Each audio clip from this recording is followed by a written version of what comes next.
है, जो पार्टी इस देश में अंग्रेजों को हरा सकती है, जो पार्टी उनके तोप से और उनके फांसियों से नहीं डरी हो और सालों लोग जेल में बंद रहे हो, उस पार्टी के कार्यकर्ता बैरिकेड से नहीं डरेंगे।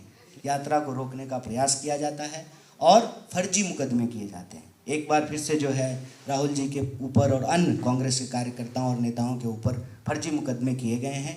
तो हम सर, आपने शुरू से एक बात देखी है, भारत जोड़ो यात्रा जब पिछले साल शुरू हुई थी तो उस वक्त सरकार की तरफ से उस स्तर पे जो है कोई रुकावट नहीं पैदा की जा रही थी। मैं समझता हूँ कि संघर्ष की सफलता के अंदेशों ने शासकों को थोड़ा सा परेशान कर दिया है और इस बार की भारत जोड़ो न्याय यात्रा शुरू होने के साथ ही उसमें व्यवधान पैदा किया जाने लगा।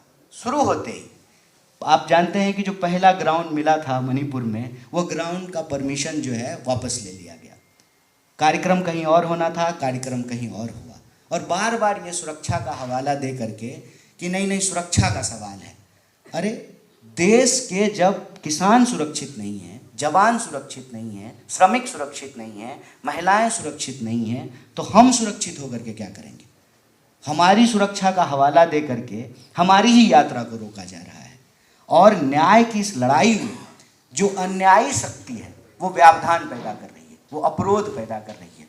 मैं तो सीधा सीधा कहता हूँ, हमारी पार्टी का ये मानना है कि ये कोई चुनावी यात्रा नहीं है, समाज के लिए, देश के लिए ये संघर्ष की यात्रा है। हम कह रहे हैं कि कोई भी व्यक्ति जो अपने ऊपर कोई अन्याय महसूस करता है, जिसके ऊपर कोई अन्याय हो रहा है, वो न्याय योद्धा बन सकता है, भारत जोड़ो न्याय यात्रा में शामिल हो सकता है।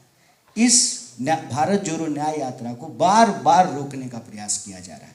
हर बार जो है लास्ट आवर परमिशन कैंसिल कर दिया जाता है। पहले जो है मेघालय में यूनिवर्सिटी में स्टूडेंट इंटरेक्शन का परमिशन दिया जाता है, फिर अचानक जो उसको वापस ले लिया जाता है और कहीं ट्रैफिक का बहाना करके, कहीं जो है बाजार में जो है कानून व्यवस्था की स्थिति उत्पन्न हो जाएगी। तो प्रश्न ये है कि हमारी न्याय यात्रा के गुजरने से कानून व्यवस्था की जो है सिचुएशन उत्पन्न हो जाती है और उसी रूट पे अगर भाजपा के किसी मंत्री का कार्यक्रम हो, कोई जलसा हो, कोई आयोजन हो, नड्डा जी का कोई कार्यक्रम हो, तो वो उसी रूट पे खुद आराम से हो जाता है। तो कहीं ना कहीं यह सरकार जो है वो अन्याय के साथ खड़ी है और भारत जोड़ो न्याय यात्रा को हर बार रोकने का प्रयास कर रही है। और आप कल की घटना जानते हैं कि पूरा फोर्स लगा करके जो है भारत जोड़ो न्याय यात्रा को गुवाहाटी में एक बार फिर से रोकने का प्रयास किया गया। और राहुल जी ने अपने बात में साफ साफ कहा कि कांग्रेस कार्यकर्ताओं की इतनी शक्ति है, जो पार्टी इस देश में अंग्रेजों को हरा सकती है, जो पार्टी उनके तोप से और उनके फांसियों से नहीं डरी हो और सालों लोग जेल में बंद रहे हो, उस पार्टी के कार्यकर्ता बैरिकेड से नहीं डरेंगे। लेकिन हम कांग्रेस के कार्यकर्ता हैं, गांधी जी के रास्ते पे चलते हैं, हिंसा हम नहीं करेंगे, कानून हम नहीं तोड़ेंगे। इसीलिए पुलिस ने जो रूट दिया उसी रूट पे जो है हमारी यात्रा हुई।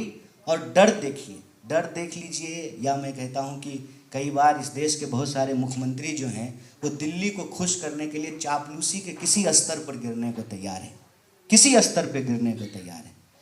और नतीजा ये है कि हर बार किसी न किसी बहाने से यात्रा को रोकने का प्रयास किया जाता है और फर्जी मुकदमे किए जाते हैं। एक बार फिर से जो है राहुल जी के ऊपर और अन्य कांग्रेस के कार्यकर्ताओं और नेताओं के ऊपर फर्जी मुकदमे किए गए हैं। तो हम सरकार को यही कहना चाहते हैं कि आपके मुकदमे से हम नहीं घबराएंगे। आपको चापलूसी करने के जिस भी स्तर पे गिरना है आप गिर जाइए, आपके जो है फर्जी FIR से हम नहीं डरेंगे।